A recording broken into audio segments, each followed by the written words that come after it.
I knew that there was a storm in the Gulf. I knew it was on its way and that it was not going to be a good one, but when you live in New Orleans, it's like, oh, another hurricane. You know, it was going to be bad, but with these storms, there's really nothing that you can do but just kind of sit back and hope it's not as bad as what they say. My parents, her parents saying, get out of town, it's not worth staying. I don't think you can fathom the tragedy of it all. You know, pretty much everything was flooded around here. There was no, really no area in the greater New Orleans area that wasn't underwater. Generally, it can turn at the last minute. Unfortunately, with hurricanes, you just never know.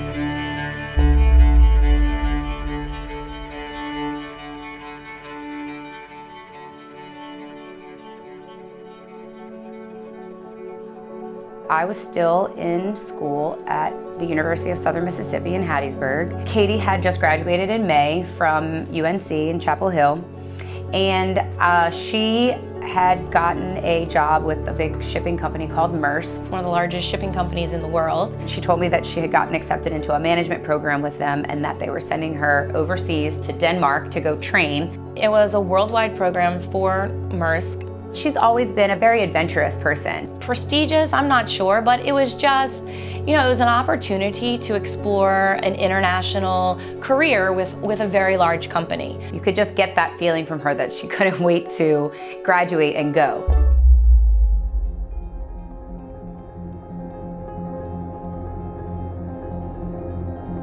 So Saturday morning, we woke up and it was actually, I remember being a beautiful day. It was sunny, hot, and it's August in New Orleans. I was just kind of going along on my weekend, honestly. I remember I picked up my phone to check it and I had a few missed calls from my mom. So I called her back quickly and that's when she very urgently said, Rachel, the storm is coming. You need to go. I want you out of the city. It was definitely on the news. I mean, I think because of the size of the storm in the Gulf, it had been picked up by all, you know, even the international news outlets. It still wasn't maybe resonating like this was gonna be like a big event because, you know, the hurricanes come in, maybe there's a little water, and then they go out and usually it's fine.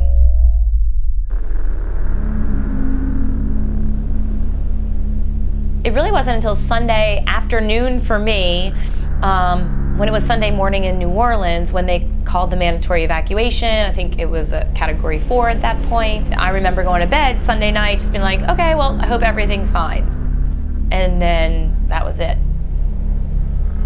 We were literally in like class all day long. So it wasn't until I was like out of the training in the afternoon, and that is when the levees broke on Monday morning in New Orleans.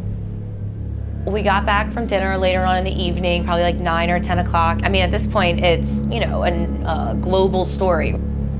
Everyone was watching it. All the, you know, all the TVs were on in like the common area and stuff. And it was like, Katie, have you talked to your family? Is everyone okay? But at the same time, I still had to like go through what I was doing. It's that sense that you don't know because you haven't been able to get confirmation. I think that's where I was in that limbo of like watching all these things, trying to get in touch with people, not being able to go through in between crying and not knowing how everyone is. Again, you think the worst. It wasn't until like after midnight, I was like literally sitting on the floor of this like little tiny kitchen in, you know, this training facility. And I finally got through to my aunt, Aunt Bonnie, and I remember her like picking up the phone. I just like broke down crying. I don't know, it was this strange feeling that washed over me, and it was just everything that like I knew and loved was in New Orleans, and I just like asked myself, like, why am I here? Why am I across the world doing this when everyone that I know and love is there? I want to go back home. I want to go back to New Orleans and, you know, and do something there. Do something in the city to help with the rebuilding of it. My dad and my brother Christian, you know, was really instrumental in looking for new opportunities. You know, when we came across Triton, it was like, of course, let's provide a product that we can offer and give really amazing customer service to help people through this process. And literally, we got a truckload of stone, and I remember I like jumped on the forklift because the guys didn't want to unload it. They were scared to break it. I'm like, all right, well, I'll do it. Looking back, I guess we were too naive to even imagine that we could fail. We really were just, so focused on doing what we said we were going to do and taking care of our customers. And it just worked. We're 100%, invested in this company and building a strong company. And it's really not about the dollars and cents. I'll be honest, I truly love what I do. I'm passionate about natural stone, but it really does all come back to family. We're so blessed to be working with, my brothers and sisters every day, and to know, there's that level of trust that you really can't get anywhere else. Our employees, they know that. When they come interview for a job at Triton, it's like, look, this is a family company.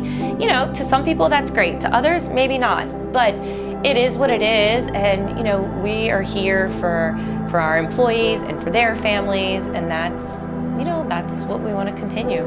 Triton is family. Triton is my family. Triton is my life. Fast-growing family business. It's a family to me. We're never satisfied with what we're doing. We're always growing and improving, and to me, that's the kind of company that I want to work for.